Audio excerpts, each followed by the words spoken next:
মধ্যপ্রাচ্যের বিষয় নিয়ে একটু কথা বলি। আমি একটু আগে বাইরে থেকে আসলাম। আসার পর দেখতেছি বাংলাদেশের অনেক মিডিয়া, অনেক সেলিব্রিটি এরকম সবাই দাবি করতেছে যে খামেনি এখনো বেঁচে আছে। আসলেও বেঁচে থাকতেও পারে। কারণ ওর লাশের যে ফুটেজ বা ছবি এটা এখনো কোনো জায়গায় প্রকাশ হয়নি, যেটা ভাইরাল সেটা এআই। আবার আপনারা চিন্তা করে দেখেন যে ইরানের মতো দেশের একজন ধর্মীয় প্রেসিডেন্টই বলা যায়, সর্বোচ্চ ধর্মীয় নেতা, তারে মাইরা ফেলছে। এর 24 ঘন্টা পরে যে ওরা শিওর দিছে যে হ্যাঁ ওরে মেরে ফেলা হয়েছে। এখানে কি মনে হয় না যে একটা খেলা হয়ে চলতেছে? আমার মনে হয় যে ওরে মারে নাই। ওরা ওরা বলছে যে হ্যাঁ ও মারা গেছে। এটা একটা এই কারণ দেখায়া ও পুরো মধ্যপ্রাচ্যের ভিতরে ধ্বংসলীলা চালাইতেছে। হ্যাঁ, এটার আমি সমর্থন জানাই। আমি ইরানের পক্ষে আছি।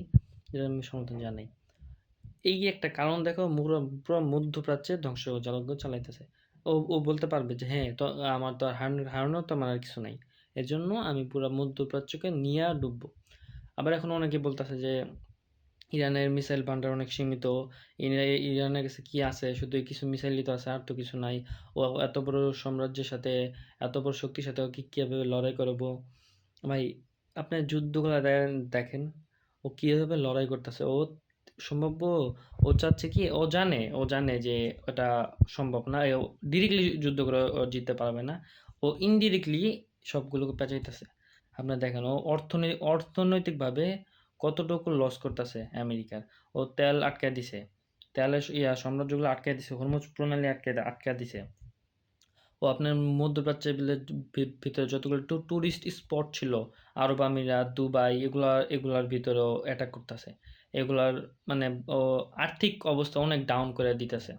সব ফ্লাইট অফ করে দিছে। আপনার মধ্যপ্রাচ্যকে যে বলা হয়তো এই একটা হাব, তো এই হাব সিস্টেমটাকে ও নষ্ট করে দিছে। আপনি দেখেন মধ্যপ্রাচ্যে যতগুলো ফ্লাইট আছে সবগুলো ফ্লাইট ক্যান্সেল। এখান থেকে লস আসতেছে না আসতেছে। আবার একটা নিউজ দেখলাম যে আমেরিকা নাকি মধ্যপ্রাচ্যে যে ইসলামিক দেশগুলো আছে, সৌদি আরব পরে কাতার, বাহরাইন, এগুলো থেকে নাকি ওদের যে ইন্টারসেপ্টর মিসাইল আছে না, যে এন্টি ইন্টারসেপ্টর যে মিসাইল, এগুলো নাকি সরাসরি ইসরায়েলে নিয়ে যেতেছে। যে ওদের মানে ওদের সুরক্ষা থেকে আগে ইসরায়েলকে সুরক্ষা দেওয়া বেশি।